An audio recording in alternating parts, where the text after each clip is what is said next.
Until early this morning, some here in Kiev doubted that he would do it. Not anymore. The West warned Vladimir Putin was about to attack, and said he had no such plans.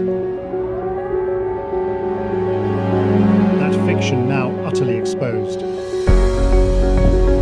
Explosions right across this vast country.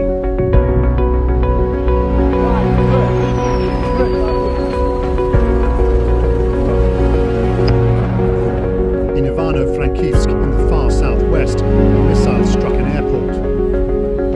Unverified images from Ukraine's northern and southern borders seem to show columns of Russian armor entering from Belarus and Crimea. Within hours, Russian tanks were reported to be on the streets of Ukraine's second-largest city, Kharkiv. Whatever Russia says, this attack will not be surgical.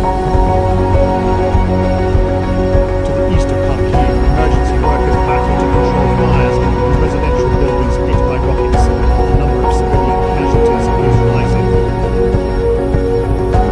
Mariupol in the south, another airport on fire. This country's civilian infrastructure is being heavily struck. There are no more flights in or out. A glance at the map shows a country under attack from east to west, north to south.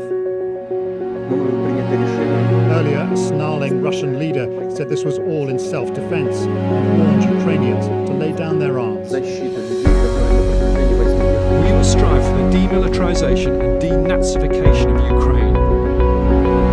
Russia cannot feel safe, develop and exist with a constant threat emanating from the territory of modern Ukraine.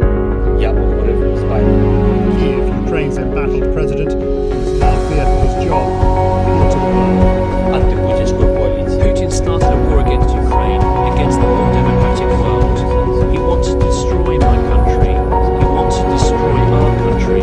Everything we've been building, what we live for. So far, all the signs are that this attack is working out exactly the way Western leaders have been warning for weeks. The country is being attacked from all directions. The fear now has to be that some of those Russian troops are heading here to the capital. Some people are waiting to find out what happens next. The roads out of Kiev are jammed with traffic, most of it heading west. These people don't want to be liberated by Vladimir Putin. After weeks of extraordinary calm, this suddenly looks like panic. Mid-morning, and two jets fly over the city. It's not clear whose. It seems only a matter of time before Russia controls the air, and much besides. Paul Adams, BBC News, Kiev. Well, people here in Kyiv woke to the sound of air raid sirens up above as citizens who'd long prayed for peace now had to face war. My colleague Nick Beak has been gauging the thoughts of some of the people here to the extraordinary unfolding events.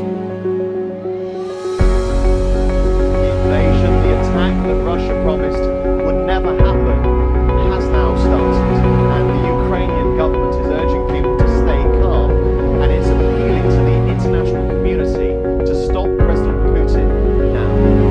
We soon find Lana and her mum. Russia forced them from their home in Crimea 8 years ago. Now they're on the move again.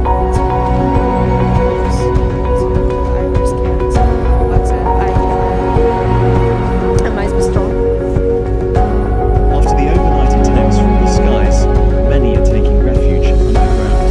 This feels like one of the safest places in the city today, not just because there are lots of soldiers around, but because the metro is doubling up as a bomb shelter. And overnight families have come down here, they're trying to follow the news of what's happening, and they're trying to work out what to do next. 2-year-old Legor is still smiling, but his mum and dad are worried. 8 bombs. At a Borisov English. This is a war start.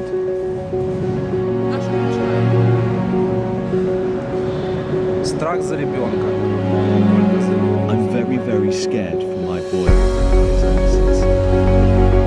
Then both parents ask, where in NATO to help us? When the bombs started falling, sales manager Mark helped his neighbours leave their homes. He tells me he's now ready to fight on the front line and die for his country.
In an address on state television, Vladimir Putin claimed his country had been left no choice but to defend itself against what he suggested were threats from modern Ukraine, and that Moscow would try to what he called denazify this country. From Moscow, Steve Rosenberg. From the President of Russia, a fateful decision. Vladimir Putin said military operation. But really, the Kremlin was launching a full-scale invasion of Ukraine. Russian stocks plunged, the ruble hit an all-time low.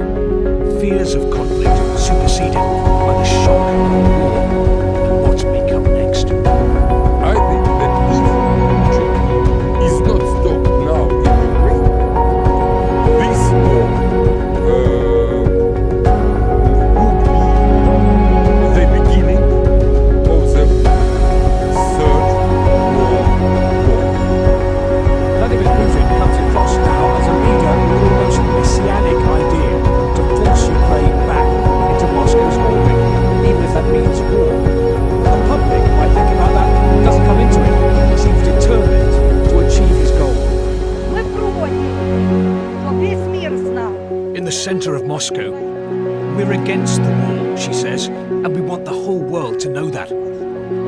But so far, few Russians have come out to protest. Maybe this is why. In Russia now, protests end like this. I'm so shocked.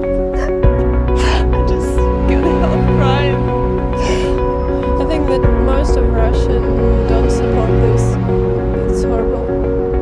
And why don't they support it? Because it's not our war, it's for Putin, Biden or anyone else, but not our nation. I think the Ukrainian soldiers would surrender, she says, and they should. It's terrible to be at war with Ukraine. This is not a conflict the Russian public wants.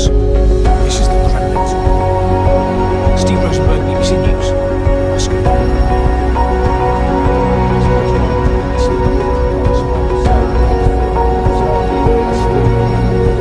Sarah, the front line in Russia's quarrel over the last 8 years with Ukraine has been where you are in the east. What's the picture looking like now?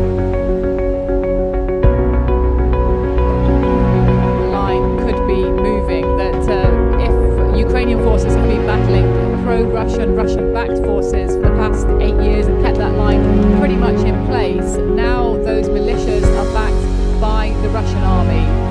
We know that they've rolled into some areas of the Donbass, and we know that there is some heavy fighting going on along the contact line, as it's known, to the south of where I am now. We know there have been civilians killed today in one area, and that there's, as I say, heavy fighting in several places. So people here back a little way from the front line are worried about what that means. They're worried about an advance by Russian troops. They're worried about the fighting coming to their doorstep. For the moment, life is kind of going on as normal